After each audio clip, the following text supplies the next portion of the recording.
नहमदुहु व नसल्ली अला रसूलिहिल करीम सदका रसूल व आले रसूलिहिल करीम अम्मा बाद अऊज़ु बिल्लाहि मिनश शैतानिर रजीम बिस्मिल्लाहिर रहमानिर रहीम अल्लाहुम्मा सल्लि अला मुहम्मद व अला आलि मुहम्मद कमा सल्लैता अला इब्राहीम व अला आलि इब्राहीम इन्नका हमीदुम मजीद अल्लाहुम्मा बारिक अला मुहम्मद व अला आलि मुहम्मद कमा बारकता अला इब्राहीम व अला आलि इब्राहीम इन्नका हमीदुम मजीद। नाज़रीन इकराम, खाकरोब कुए वारिस सलाम पेश करता है। ये चैनल आप लोगों की फलाह और मालूमात के लिए बनाया गया है। आइए दीन के लिए आका करीम ने क्या फरमाया है। कुछ बच्चियां हमारे साथ हैं जो ज़ेर तालीम हैं, उनके कुछ सवालात हैं और अल्लाह की कसम बुनियादी सवाल हैं जिससे आज मुसलमान बहुत दूर है। तो आइए उन बच्चों से पूछते हैं कि उनके सवालात क्या हैं।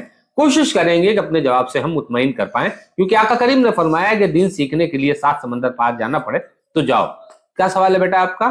हजरत, कुरान पाक की सबसे पहली आयत कौन सी और कहाँ नाजिल हुई?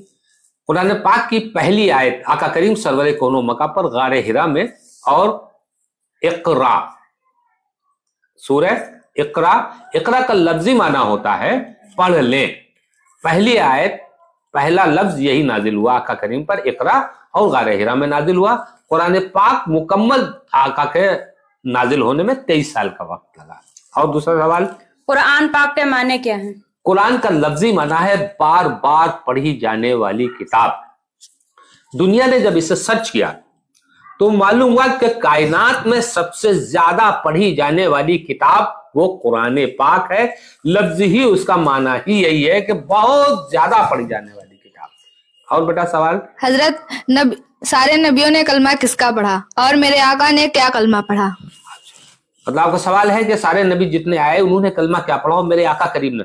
देखिए, आदम ता ईसा तक, क्योंकि मेरे आका करीम सरवर कोनो मकान खत्म रसूल है और इमामुल अंबिया हैं। आदम अलैहिस्सलाम जब आए तो उम्मत को पढ़ाए ला इलाहा इल्लल्लाह, आदम और सफी अल्लाह। मूसा अलैहिस्सलाम आए ला इलाहा इल्लल्लाह, मूसा कलीमुल्लाह। ईसा अलैहिस्सलाम आए ला इलाहा इल्लल्लाह, ईसा रूहुल्लाह। दाऊद अलैहिस्सलाम आए ला इलाहा इल्लल्लाह, दाऊद और खलीफतुल्लाह। लेकिन सारे नबियों ने कलमा पढ़ा मेरे नबी का, ला इलाहा इल्लल्लाह मुहम्मदुर रसूलुल्लाह सल्लल्लाहु अलैहि वसल्लम। दूसरा सवाल बेटा आपका यह है कि मेरे आका करीम ने किसका कलमा पढ़ा, क्या पढ़ा? तो क्योंकि आने की जो बशारत दी गई थी कि वो आने वाला है जो वजह तख्लीक़े कायनात है। जब मेरे आका करीम बनामे मोहम्मद अरबी सल्लल्लाहु अलैहि वसल्लम दुनिया में तशरीफ लाए हैं तो मेरे आका ने तारुफी कलमा पढ़ा, ला इलाहा इल्लल्लाह, नहीं है कोई माबूद अल्लाह के सिवा, इन्नी मोहम्मद रसूलुल्लाह सल्लल्लाहु अलैहि वसल्लम, कि मैं मोहम्मद हूँ जिसके आने की खबर थी, मैं आ गया हूँ, मैं मोहम्मद हूँ, अल्लाह का रसूल हूँ। हाँ बेटा सवाल, हजरत, मेरे आका करीम ने कितनी माओ का दूध पिया? मेरे आका करीम सरवर कोनो मका जब जलवागर हुए हैं तो कुछ दिन आपने अपनी वालिदा माजदा हजरत बीबी आमना का दूध पिया और अबू लहब की एक लौंडी थी सुवैबा, उसका दूध पिया है। बाकी तवारीख में आप लोगों ने सुना होगा, पढ़ा होगा, मिलाद में पढ़ा होगा कि दाई हलीमा ने पूरा टाइम उन्हें दूध पिलाया है।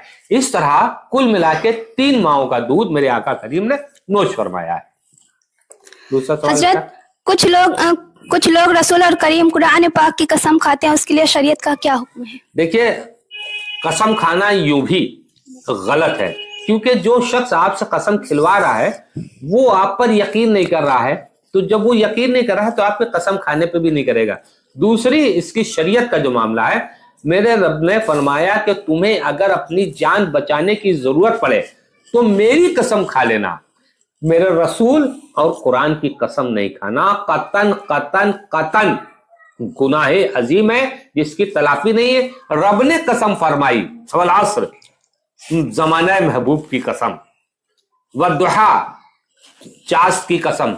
आका करीम की कसम रब ने नहीं फरमाई जबकि वो उसका हबीब है। इसलिए कभी भी अगर रब ने फरमाया कि अगर तुम्हें कसम की जरूरत पड़े तो मेरी कसम, अल्लाह की कसम खाई जा सकती है। आका रसूल करीम सल्लल्लाहु अलैहि वसल्लम कुरान की, क्योंकि एक बोलता कुरान है, एक रोशनी देता कुरान है।